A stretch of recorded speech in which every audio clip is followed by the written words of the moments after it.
हम लोग खुद चूँकि इस दौर से गुजरे हुए हैं और उसी दौर से हम लोगों ने सीखा, कॉलेज और यूनिवर्सिटी में ही हम लोगों ने राजनीति सीखी। तो बिना एक जैसे शिक्षा के लिए मंदिर है वैसे राजनीति का भी एक मंदिर है, जहाँ हमारे छात्र नेता जो यहाँ से ज़मीनी स्तर की समस्याएं हैं जान करके जब आगे बढ़ेंगे और राजनीति के, देश के राजनीति और निर्माता बनेंगे, नीति के निर्माता बनेंगे, तभी हमारा समाज तरक्की कर सकता है। लेकिन ये सरकार तानाशाही पर उतारू है और इस तरीके से छात्रों का अहित करने पर लगी हुई है। कल ये बैनर जो लग रहा था, बैनर जब लगने गया तो शासन प्रशासन ने उसको हटाने का प्रयास किया, लेकिन आधे घंटे के अंदर इतने अधिवक्ताओं का फ़ोन आया, इतने सीनियरों का फ़ोन आया और मौके पर इतने नेता मौजूद थे, सारे नेता यहाँ पर आए और प्राक्टर और कुलसचिव DSW सब लोग वहीं खड़े होकर के देख रहे थे और छात्रों ने ये बैनर टांग दिया। डॉक्टर राम मनोहर लोहिया ने कहा कि जिंदा कौमें 5 साल इंतजार नहीं करती हैं।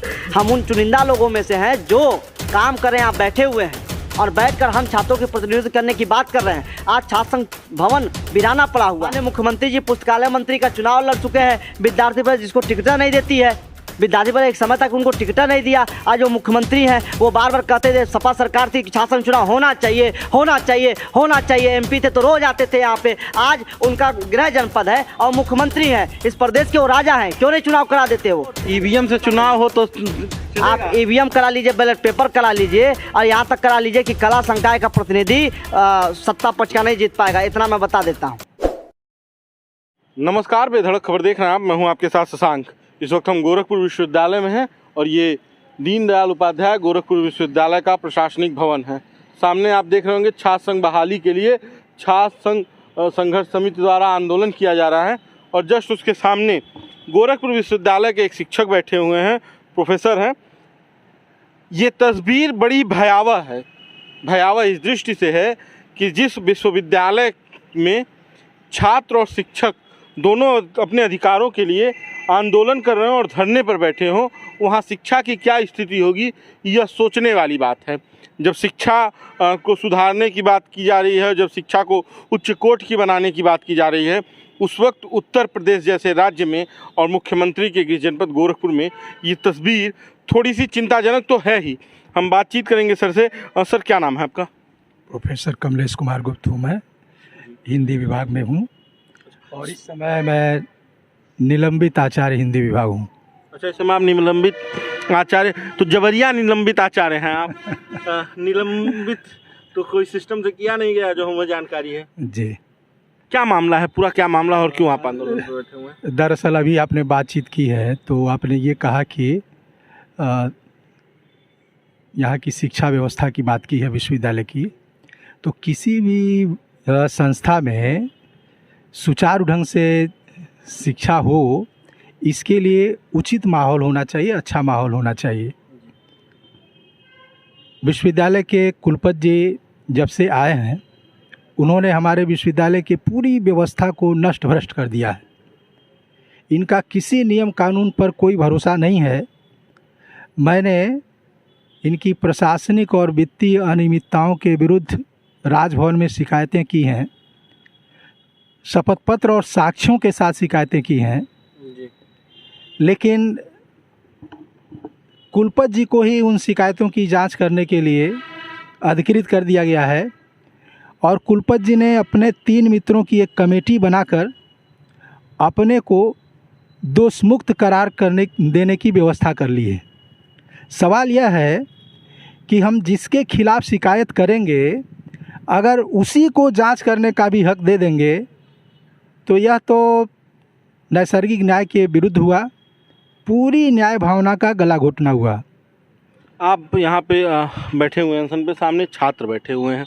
ये तस्वीर थोड़ी सी चिंताजनक हमें लगी कि जिस विश्वविद्यालय में शिक्षा की बात होनी चाहिए, वहाँ प्रोफेसर और छात्र दोनों धरने पर बैठे हुए हैं।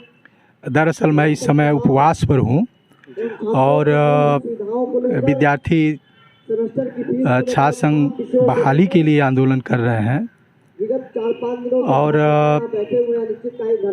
दरअसल ये दोनों मामला विश्वविद्यालय में लोकतंत्र की बहाली का मामला है, क्योंकि विश्वविद्यालय का जो पूरा वातावरण है वह गैर लोकतांत्रिक हो गया है। क्योंकि यहाँ कुलपति जी सर्वे सर्वा अपने को मानने लगे हैं, सारा निर्णय वो स्वयं ले रहे हैं विश्वविद्यालय की जो व्यवस्था है उसमें निर्णय कोई व्यक्ति नहीं लेता है।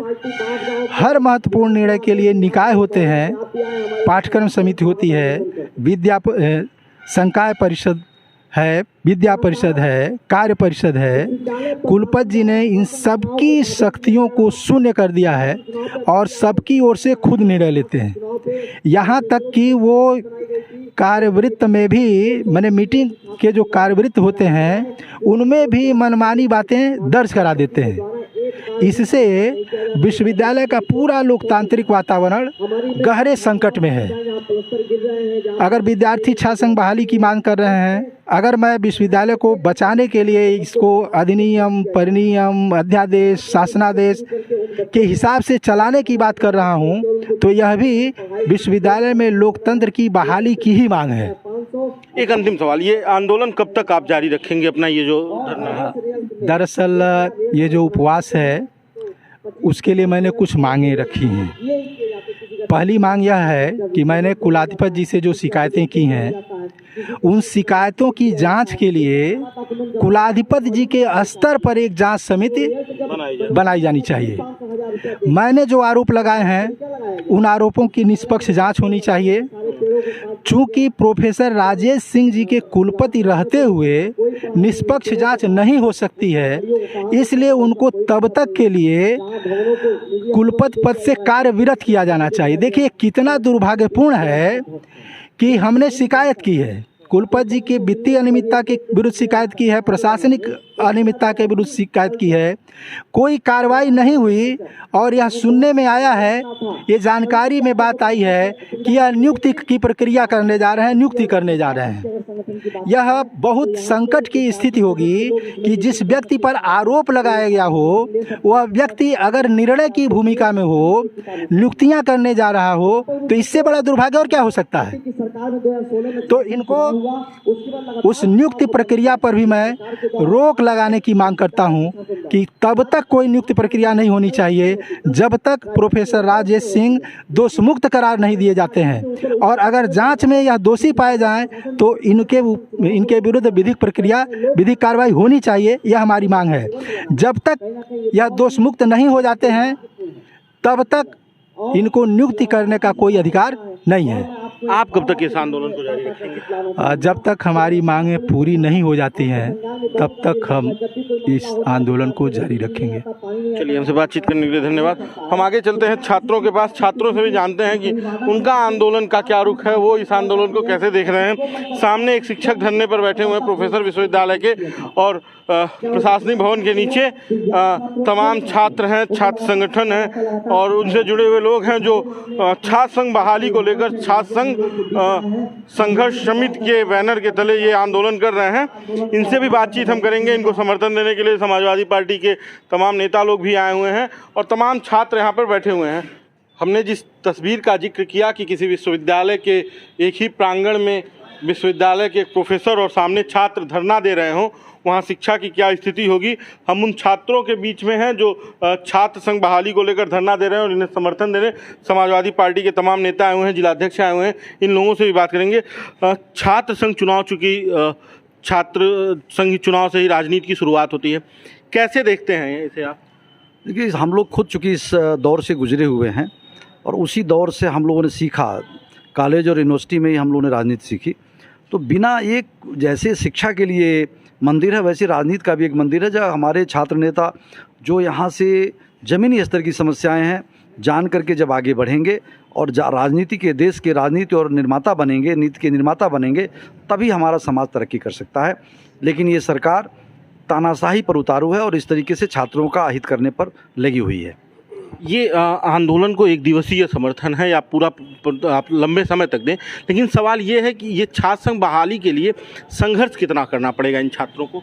देखिए, संघर्ष तो इस सरकार में सबको करना पड़ेगा, नौजवान, किसान, छात्र, सबको करना है, क्योंकि ये सरकार के कान पे जूं नहीं रेंग रहा है। ये बड़ा लंबा संघर्ष है और कभी भी हमको जो अधिकार मिलते हैं लंबे संघर्षों के बाद ही मिलते हैं, क्योंकि ये लोकतांत्रिक सरकार है ही नहीं। लोकतांत्रिक सरकार हो तब बताइए, बच्चे आज 6ठा दिन बैठे हैं, कोई बात तक करने नहीं आया। इसी से आप सोच लीजिए कि किस तरीके की ये सरकार है। कम से कम वार्ता तो हो, कोई भी आंदोलन हो वार्ता के द्वारा ही उसका हल निकलता है। ठीक है, वार्ता करिए, आप बच्चों को आश्वासन दीजिए, इनकी बातों को सुनिए, उस मांग पत्र को आगे पहुंचाइए, गवर्नर तक पहुंचाइए, यहाँ के प्रशासन तक पहुंचाइए, तभी तो कोई हल निकलेगा ना इसका। अब ये सरकार है एकदम कान पे कोई जूं ही नहीं देख रहा है इसे। चूँकि समाजवादी पार्टी में भी शोक का भी माहौल है, लेकिन इस मुद्दे को लेकर चूँकि आप इस समय आज यहाँ पे समर्थन देने आए हैं, आप इसे कहाँ तक ले जाएंगे, किस किस के पास ले जाएंगे? देखिए 21 तारीख तक समाजवादी पार्टी का सैफई में और पूरे प्रदेश में जो शोक कार्यक्रम होने हैं, हमारी श्रद्धांजलि, उसके बाद हम पूरा यहाँ का समस्या का लिस्ट बना करके और माननीय राष्ट्रीय अध्यक्ष सामने रखने का काम करूँगा।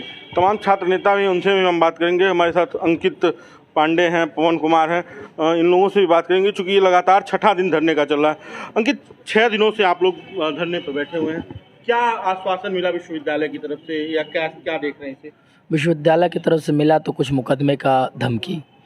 यहाँ के प्रशासनिक अधिकारियों में प्रॉक्टर आते हैं, प्रॉक्टर बताते हैं कि अगर आप धरना समाप्त नहीं किए तो आपके ऊपर गंभीर धाराओं में मुकदमा दिया जाएगा।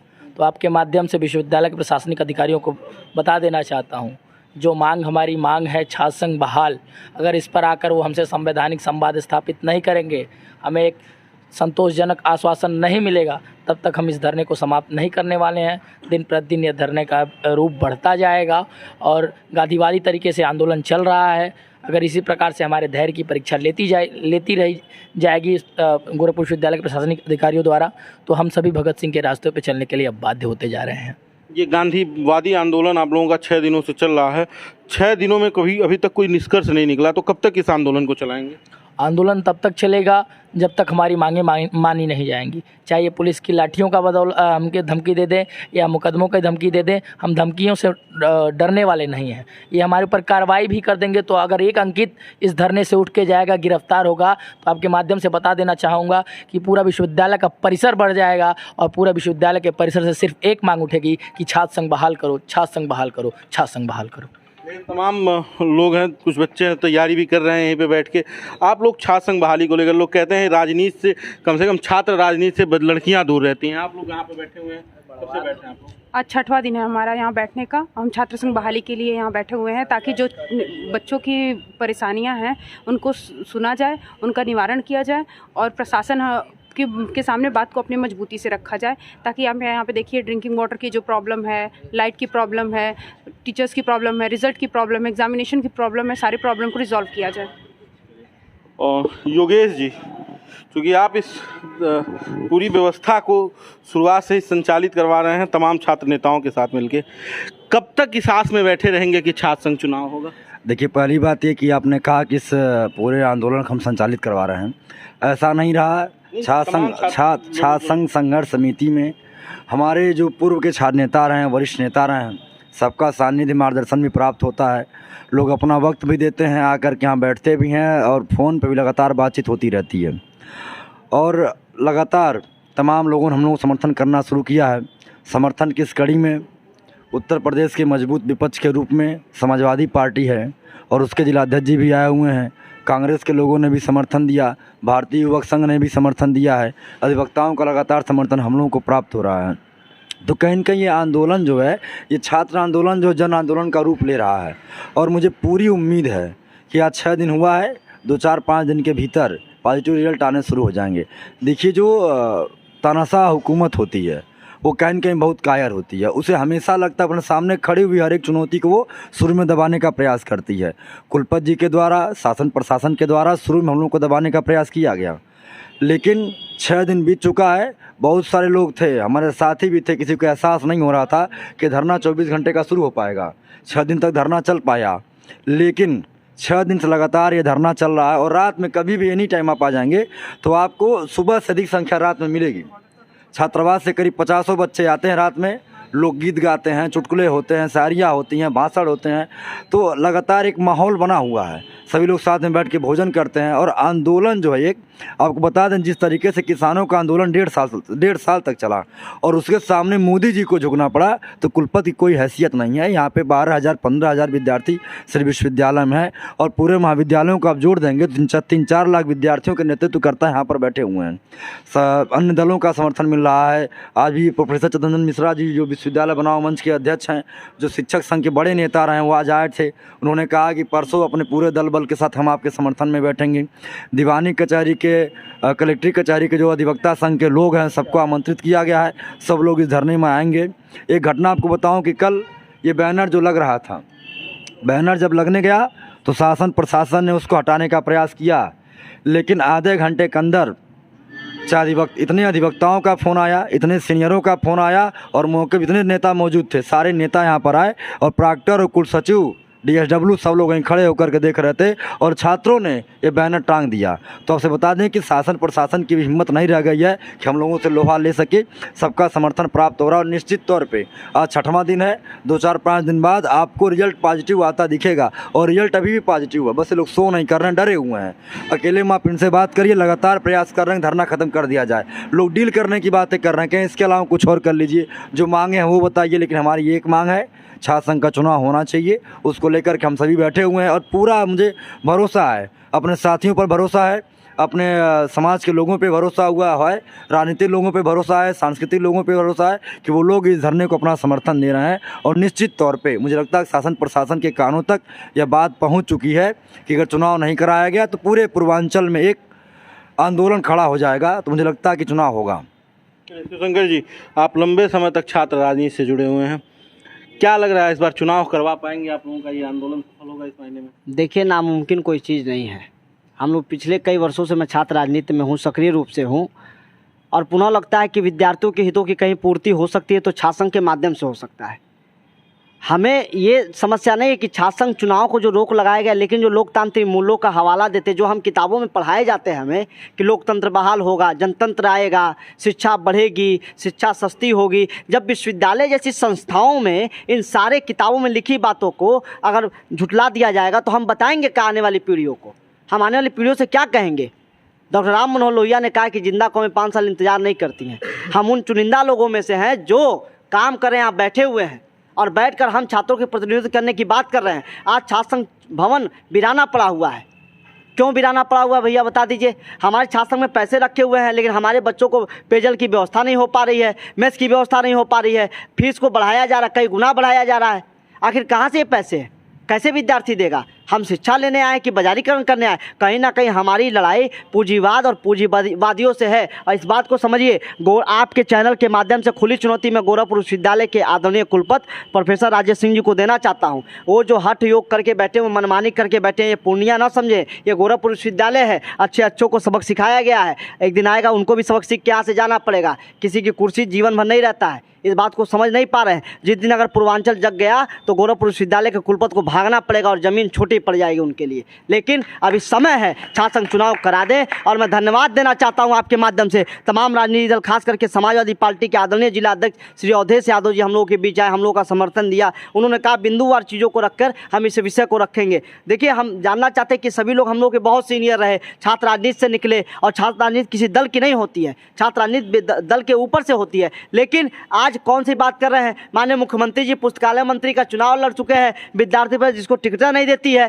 विद्यार्थी पर एक समय तक उनको टिकट नहीं दिया। आज वो मुख्यमंत्री हैं, वो बार बार कहते थे सपा सरकार थी कि छात्र संघ चुनाव होना चाहिए, होना चाहिए, होना चाहिए। MP थे तो रोज आते थे यहाँ पे। आज उनका गृह जनपद है और मुख्यमंत्री हैं, इस प्रदेश के वो राजा हैं, क्यों नहीं चुनाव करा देते? वो करा दे। जिसको दम होगा, विद्यार्थी परिषद वाले जीतना होगा वो जीतेंगे, छात्र सभा जीतना होगा छात्र सभा जीतेगी, निर्दल अगर अच्छा कैंडिडेट होगा निर्दल जीतेगा। आज चुनाव से ही भाग जाते हैं, ये डर किस बात क्या है? आखिर कोई डर होगा ना कि कौन जीतने वाला है? ये पहले ये लोग जान लिए हैं, परिणाम पहले ही जान लिए हैं कि छात्र संघ चुनाव कौन जीतेगा। अगर हिम्मत हो चुनाव करावें और 1 to 1 करा लें। ये चुनाव छात्र संघ का चुनाव है, पढ़े लिखे लोग। और EVM से चुनाव हो तो आप EVM करा लीजिए, बैलेट पेपर करा लीजिए, और यहाँ तक करा लीजिए कि कला संकाय का प्रतिनिधि सत्ता पक्ष का नहीं जीत पाएगा। इतना मैं बता देता हूँ, इतना मैं बता दे, सत्ता पक्ष का कला संकाय प्रतिनिधि नहीं जीत पाएगा। चुनाव करा के देख लें, इसलिए तो चुनाव EVM से भी किसी से करा लें। चलिए, तो ये तमाम छात्र आंदोलन कर रहे हैं और ये देख सकते हैं कि छात्र संघ बहाल करो समिति, छात्र संघ संघर्ष समिति की तरफ से छात्र संघ बहाली को लेकर ये आंदोलन चल रहा है। ये गोरखपुर विश्वविद्यालय की तस्वीर है। यहाँ पर प्रशासनिक भवन के पास तमाम छात्र बैठे हुए हैं और यहीं सामने एक प्रोफेसर कमलेश गुप्त जी बैठे हुए हैं। ये तस्वीर इसलिए डरावनी और भयावह है क्योंकि जब लोकतंत्र में चुनाव की बात है, लोकतंत्र की बहाली की बात है और छात्र हितों की बात है और शिक्षकों के हितों की बात है, तो अगर कोई सुनवाई मुख्यमंत्री के गृह जनपद में नहीं है तो अन्य जगहों का क्या हाल होगा। बाकी का बेधड़क खबर आप देखते रहिए, इस वीडियो को शेयर कीजिए। धन्यवाद।